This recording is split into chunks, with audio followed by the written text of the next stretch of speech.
Today I'm going to show you how to make this beautiful loaf of onion bread. I am going to be using a recipe from a vintage cookbook that I have modified so that we can bake this beautiful loaf of bread in the bread machine. Hello, bread machine lovers, bakers, homemakers. Welcome to Butterfly Meadows Homestead, where hearts are warmed and bodies are nourished. I'm Dorinda, and today we are going to be making onion bread. If you watch many of my videos, then you know that I love vintage cookbooks. And I found this cookbook the other day at the thrift store for $1.59. It is Southern Living, the Breads Cookbook. And it is the Breads Cookbook, Southern Living Progressive Farmer. And I think it's from like 1972. And one of the first, it's one of the first few yeast bread recipes that it lists is for onion bread. And I took this recipe and I modified it so that we can make a loaf of onion bread in the bread machine. Onion bread is a savory bread that would make wonderful sandwiches, and it uses chopped onion, not onion powder. And I am excited to bring this recipe to you. So first of all, let's go over the ingredients you're going to need to make this bread. I will be making a 2-pound loaf of bread, but I will also, in the description box below, give you a link to the recipe, which will have a 2-pound loaf or a 1-pound loaf for those of you that want to make a 1-pound loaf of bread. So first you're going to need 3 cups of bread flour, and this is a good high gluten, high protein bread flour. And this is 3 cups, and it also weighs 520 grams. You will need a half a cup of chopped onions. Now you can chop your onions as finely as you want. I don't have them chopped fine. I would just say this is medium to coarse chopped because I want bits of onion in my bread. But if you want to chop them finer, you can. But a half a cup of chopped onions. I am also going to be adding as an enrichment 2 tablespoons of potato flakes. This is instant potato flakes. You just want to make sure it's the plain potato flakes, not the ones that have anything added to it. The ingredients should just say dried potato flakes, and this will help make our bread very soft. So we have 2 tablespoons of dried potato flakes. I have 2 tablespoons of white sugar. I have 1/4 of a cup of canola oil. You can use any kind of vegetable oil, olive oil, even butter, whatever kind of oil you want to use. I have 2 teaspoons of pink Himalayan salt. If you are using a really fine salt, then you may only want to use 1.5 teaspoons. This is a coarser salt. I'm using 2 teaspoons. And I have 2 1/4 teaspoons of active yeast, and that equals 1 packet of yeast if you're buying it in the packets. Here I have 1.5 cups of milk.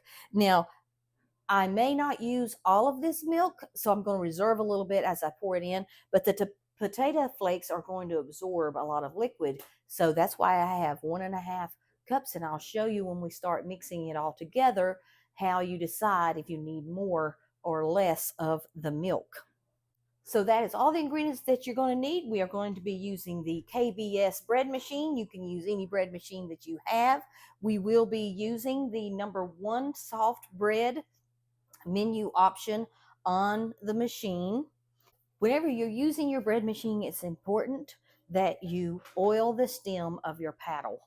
So what I do is I take my little paddle and I dip it into my oil that I'm going to be using in the bread before I put it on the stem. This way the inside is oiled and the stem gets oiled too. And that way when it comes time, I can take the paddle out of the bread. So the first thing we're going to do is we're going to pour in about 1.25 cups of this milk. So I'm going to leave just a little bit in the cup because I don't want to add all of the milk just yet. I'm going to just going to pour it in and just say that's about 2 tablespoons of milk. I'm probably going to add that when it starts mixing, but I don't want to get my bread too moist. So I'm going to reserve it and add it when it starts mixing. I'm going to go ahead and add in my yeast and my salt.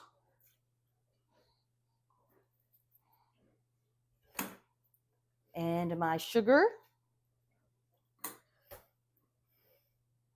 and my potato flakes, the oil,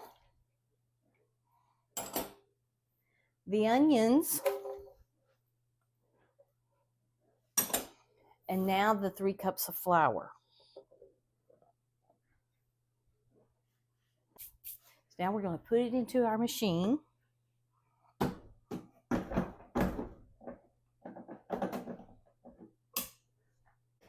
So once we have our bread pan in our machine, the first thing I always do is I do a little bit of time on the raw dough cycle to give my dough a pre-mix before I put it on the setting that I'm actually going to bake the bread on. So we're going to go all the way to menu option 11 and hit start. And we're going to watch it mix for a couple of minutes and decide if it needs more liquid or not. So our dough has been mixing for a couple of minutes, and as you can see, it is pretty dry. So I am going to go ahead and add the rest of my liquid.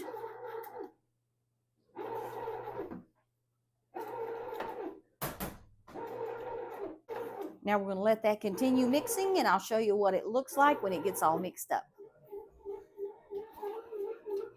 So here's what our dough ball looks like after it's been mixing for about 10 minutes. And what I'm going to do is I'm going to hold the stop button for 3 seconds. And I am going to go to menu option number 1. And I'm going to go to loaf size 2 pound or 1,000 grams. And I am going to use a medium crust. And I am going to set my reservation. I am going to add approximately 15 minutes to this time. So I'm going to hit it twice. And so now it says 3 hours and 30 minutes, and I'm going to hit start. So that will give the dough time to rest before it comes on and starts kneading again. And I will bring you back when it's time to take the paddle out.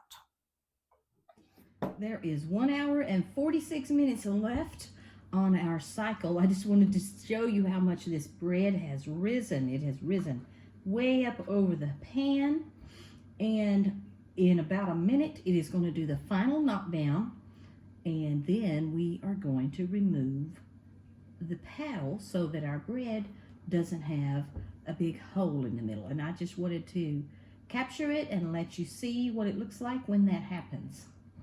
And I don't know if you can see, hopefully you can see, but ferment 1 is flashing here on the machine, and it has 1 hour and 46 minutes.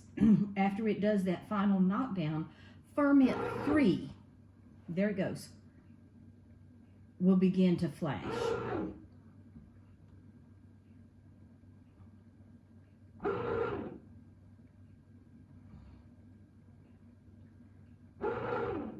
It usually does 4 turns of the paddle,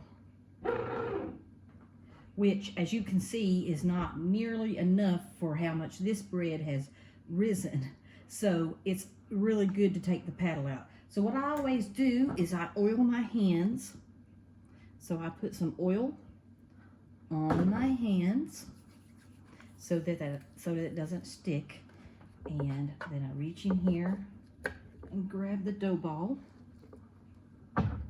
take out the paddle, then I shape it back into a ball.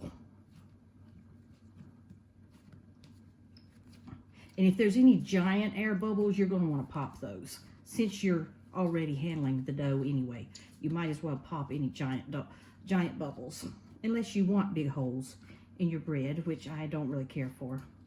So I'm just going to shape it back into somewhat of a ball and put it back into the machine.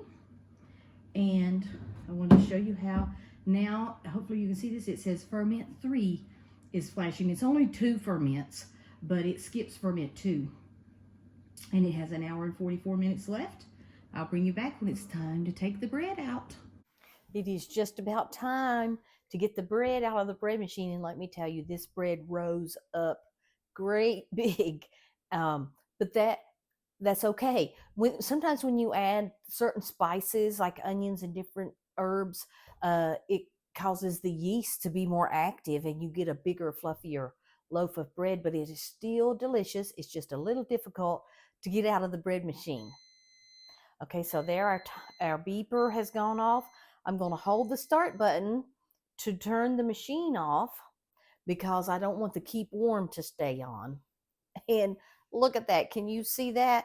This bread is about to grow out of the bread machine. Now, whenever this happens, you want to be careful not to burn yourself as you're trying to get it out. I usually use a towel like this to protect both sides of my fingers and reach down in here and twist the bread pan so that I can lift it out. Okay, so there we have it out. And just look how big it rose up. But it's so light and so fluffy. And oh man, does it smell delicious. Now I'm going to let it sit here in the pan for just a minute or two so that it doesn't stick. And then we will take it out of the pan. Okay, so our bread's been sitting here in the pan for a couple of minutes to make sure it doesn't stick. And when your bread you ever have a loaf that rises up high like this, it can be a little difficult to get out of the pan, but just be patient and let it sit a couple of minutes and then it'll just come right out.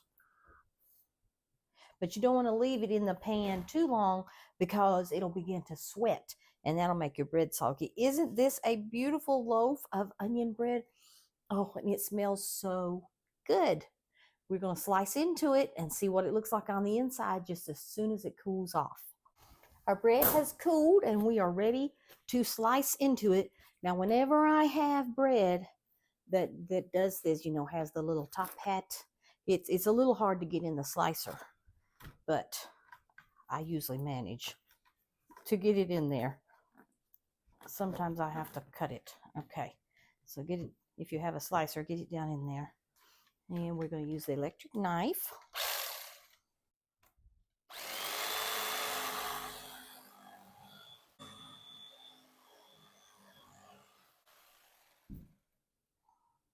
Oh, it smells so good. Just look at this beautiful crumb. Hopefully you can see this, how soft it is. And this beautiful crumb makes me want a meatball sandwich. And I'm making meatballs tonight, so maybe I might just have one. But you can see the onions, the pieces of onions in the bread, and it is super soft. The potato flakes and the milk made the bread super soft. Just look at that. Isn't that beautiful? And I'm going to give it a little taste.